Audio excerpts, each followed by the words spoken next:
endpoint protection is basically everything that is on the desktop.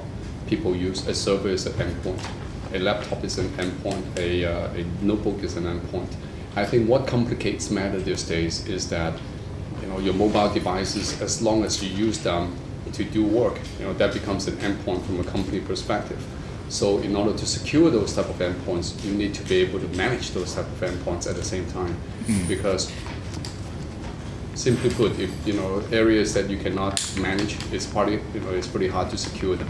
Yeah. So you need to be able to manage all your endpoints in order to make sure that they're secure. Absolutely, especially the proliferation of mobile devices as they are used in the corporate environment.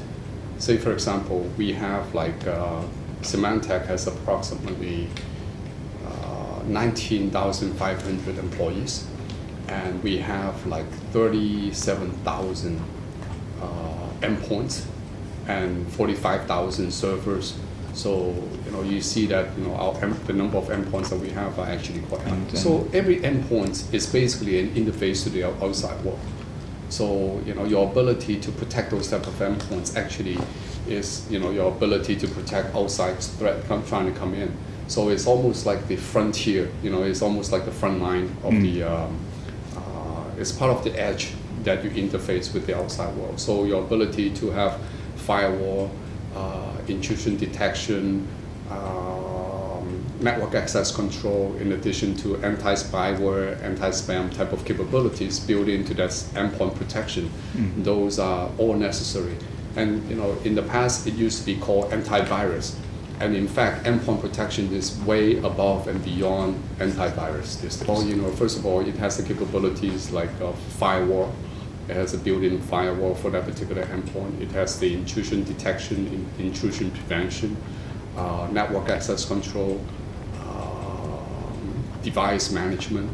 Is your computer, does it allow a USB or CD? Are you allowed to download anything onto those type of devices?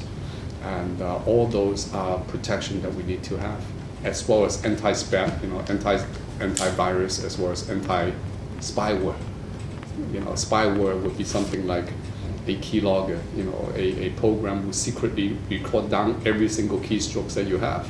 And as a result, they will be able to figure out your password. As a result, they will be able to steal the information from inside, or they will be able to plant Trojan horses, have Trojan horse. As a result, your computer is compromised because you have a backdoor. Other people can go through the backdoor and have access to your computer. And all those threats that you need to be able to protect against. I would say that actually from a single consumer using the capabilities to the large enterprise, the largest enterprise, or even government sectors, they all need protections at their endpoints. No one is immune from making sure that no one can do without some sort of endpoint protection.